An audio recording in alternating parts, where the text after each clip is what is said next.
Kalinga TV लोकप्रिय Kolkata talk कार्यक्रम को 3 वर्ष पूर्ण होगाकू जाउछि। ए अवसर 2025 मसीहार श्रेष्ठ आलोचक भाव में 2 जन को सम्मानित करा जायछि। साहित्य एकाडेमी पुरस्कार प्राप्त डॉक्टर श्यामल भट्टाचार्य एवं जगन्नाथ संस्कृति विशारद लक्ष्मीनारायण मल्लिक को सम्मानित करा जायछि। एथिरे वरिष्ठ बैंक प्रशासक पुष्कर तराई, साहित्य एकाडेमी कोलकाता मुख्य क्षेत्रवासी नायक समाजसेवी निरंजन राउत, साहित्यिक प्रशांत कुमार नाथ, नीलचक्र संपादक शेषदेव सामल, अशोक नायक प्रमुख अतिथि भाव में जोग देथिले। एने अधिक आलोचना करिसेंती Kalinga TV bureau head Pramod Mahanti.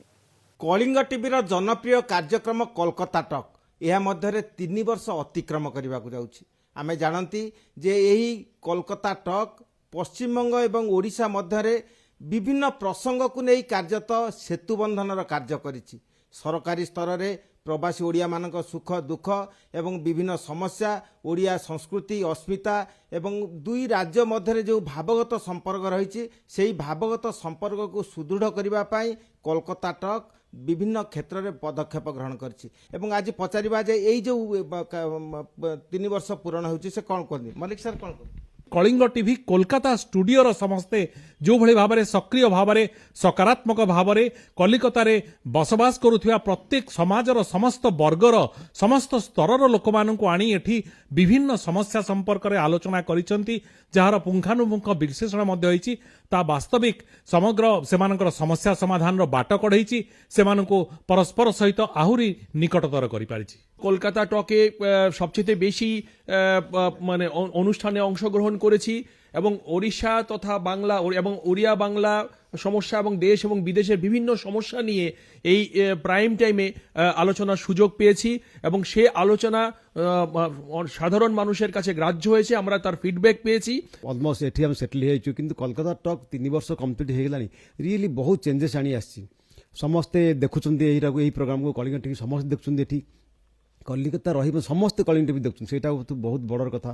समाजर प्रत्येक स्तर माने छोट बड़ प्रत्येक प्रोफेशन रो आज अच्युत सार प्रेरणा एवं आमर जे सौम्यरंजन पट्टनायक डायरेक्शन ने आज कलकाता टॉक को जो जगह आज पहुंचाई सारा कलकाता रे नुहे सारा भारत वर्ष रे आज ग्रहणीय हो आसी कलकाता टॉक।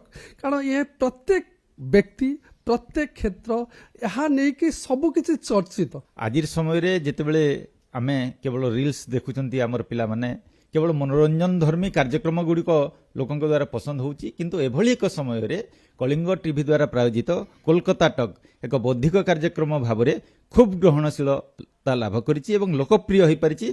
तार प्रमाण होउची एटा 3 वर्ष धरि चलीछि। कलिकता रे प्रवास रे रहुतबा लोकमानकर कथा वेदना बा व्यथा को लोकलोचन को आनिबा बा समाधान पाई पंथा केमिति अवलंबन करा जाई परिबो, अतिथि तथा साधारण व्यक्तिंकर मतामत नहीं जो कार्यक्रमटी संपादित हुए कोलकाता टॉक बहुत आमोददायक हेले भी प्रेरणादायी बा किछि समस्यार समाधान आशा लोकमानक मध्य सृष्टि हुए।